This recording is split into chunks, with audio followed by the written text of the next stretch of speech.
Con fundamento en el artículo 187 de la Ley del Congreso, solicito excederme del tiempo concedido. Hasta por 5 minutos más, diputada. Gracias. Con su permiso, diputada presidenta. Honorable Asamblea, hoy no discutimos únicamente una reforma al Código Civil. Hoy discutimos la forma en la que el Estado de Derecho debe de cumplir su función esencial. Armonizar libertades individuales con el interés general sin romper la coherencia del sistema jurídico. Porque el problema central no es la existencia de derechos, sino la manera en la que el legislador los integra al orden normativo.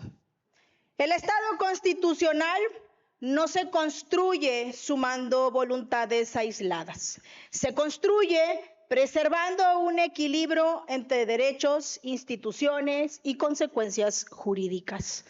En ese sentido, cabe preguntarnos, ¿puede un Congreso responsable modificar una institución centenaria como las funciones del registro civil sin responder previamente cuáles serán las consecuencias jurídicas de esa decisión? ¿Puede llamarse progresista una reforma que no explica cómo se resolverán los conflictos normativos que inevitablemente va a generar? Hoy, además, discutimos cuál debe ser la responsabilidad del legislador cuando un derecho humano entra en tensión con otros igualmente protegidos por la Constitución. Esa es la verdadera pregunta que debemos responder. Porque legislar no consiste en elegir qué derecho nos parece más importante. Legislar consiste en armonizar derechos, preservar el orden jurídico y garantizar que ninguna libertad termine debilitando las instituciones que sostienen la convivencia democrática. Ya lo decía Aristóteles, que el fin de la polis es el bien común. Rousseau también sostuvo que la ley solo es legítima cuando expresa la voluntad general, no la suma de voluntades particulares. Y décadas después lo hizo Emilio Durkheim. Explicó que el derecho mantiene su autoridad porque refleja la conciencia colectiva y mantiene la cohesión de la sociedad. En otras palabras, desarrolló esa idea explicando que la norma constituye la expresión visible del conjunto de principios compartidos que permiten a una sociedad mantenerse unida. Por ello afirma que el derecho no crea la solidaridad social, simplemente la refleja. Cuando el legislador pretende que la ley sustituya abruptamente las bases de las cuales descansa esa cohesión, aparece aquello que Durkheim denominó anomía, un estado en el que las normas dejan de generar certeza y comienzan a producir incertidumbre y fragmentación. Ese es un riesgo que no se puede ignorar. Hay que señalar que el registro civil no solo es una base de datos administrativa, como de manera simplista se quiere ver el día de hoy. Es una institución del Estado cuya función es otorgar certeza, publicidad y seguridad jurídica al Estado civil e identidad de las personas, protegiendo tanto a quien solicita el registro como a terceros que dependen de esa información. Su función histórica jamás ha sido validar o convalidar individualidades, porque el Código Civil no regula sentimientos, regula consecuencias jurídicas, no administra percepciones, administra certeza, y esa diferencia resulta fundamental. Sin embargo, el dictamen de hoy que estamos discutiendo no acredita contar con un estudio de impacto presupuestal. Tampoco explica cómo se armonizarán las modificaciones registrales ante el Registro Nacional de Población, la CUR, los sistemas administrativos federales, ni con múltiples disposiciones del propio Código Civil. utilizando algunas categorías jurídicas en donde algunas interacciones como esta reforma permanecen inciertas. Legislar, pues, sin responder esas preguntas, no fortalece los derechos, debilita la seguridad jurídica y las instituciones. Cabe citar entonces que mencionar algunas de estas diversas preocupaciones.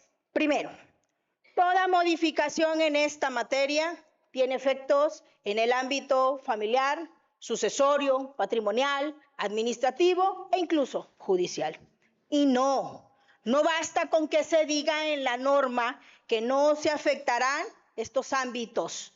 Se debe precisar con absoluta claridad el cómo se van a proteger esos derechos.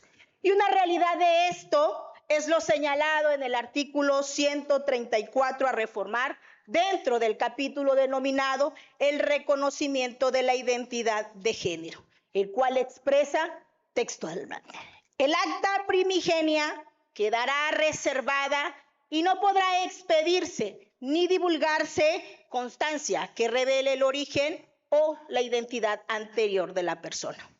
Esto nos llevará a riesgos de que la persona que cambie de identidad oculte su acta de nacimiento original, permitiendo que pueda incumplir con obligaciones o, peor aún, que un criminal oculte su personalidad inicial o que un hijo no pueda identificar a su progenitor, ya que tampoco limita las veces en que pueda realizarse el cambio de esta identidad.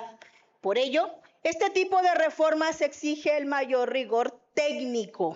Existe una segunda preocupación, que tampoco es atendida en la reforma. Durante décadas, las mujeres mexicanas lucharon para que el Estado reconociera una realidad histórica de discriminación. Y gracias a esa lucha, hoy existen acciones afirmativas, paridad política, refugios especializados, centros de justicia para mujeres, políticas públicas diferenciadas, estadísticas oficiales y mecanismos específicos de protección. Todas esas conquistas responden a un mandato constitucional de igualdad sustantiva. Frente a esta reforma, corresponde preguntarnos con absoluta seriedad: ¿de qué manera garantizará el Estado la eficacia de esos mecanismos sin generar conflictos normativos respecto de las categorías jurídicas sobre las cuales fueron construidos? No basta afirmar que los derechos son compatibles. Es obligación del legislador demostrar jurídicamente que lo son, y esa demostración no aparece en el dictamen. Nuestra preocupación también alcanza a la niñez. Esta reforma señala en su exposición de motivos, que vuelvo a citar, adopta un enfoque gradual técnicamente responsable, limitando en esta primera etapa el procedimiento exclusivo a personas mayores de edad, sin incorporar por ahora figuras relacionadas con identidades no binarias o procedimientos aplicables a personas menores de edad. Celebraría, pues, que esta afirmación fuera suficiente, pero no lo es. Porque las leyes deben de analizarse no solamente por lo que regulan hoy, sino también por las consecuencias jurídicas que razonablemente pueden producirse el día de mañana. El interés superior de niñas, niños y adolescentes obliga al Congreso a ejercer el máximo deber de cautela cuando legisla sobre instituciones que inevitablemente repercuten en la organización familiar y en el estado civil de las personas. La prudencia legislativa nunca constituye un acto de intolerancia, constituye un deber constitucional. Y todavía existe una cuarta preocupación. Chiapas no es una sociedad uniforme. Somos uno de los estados con mayor riqueza pluricultural del país. Nuestros pueblos indígenas representan más del 50% del total de los municipios, quienes conservan formas propias de organizaciones comunitarias, donde la familia continúa siendo el espacio primario de integración social. Legislar de espaldas a esa realidad implica desconocer que el pluralismo también exige escuchar a quienes piensan distinto.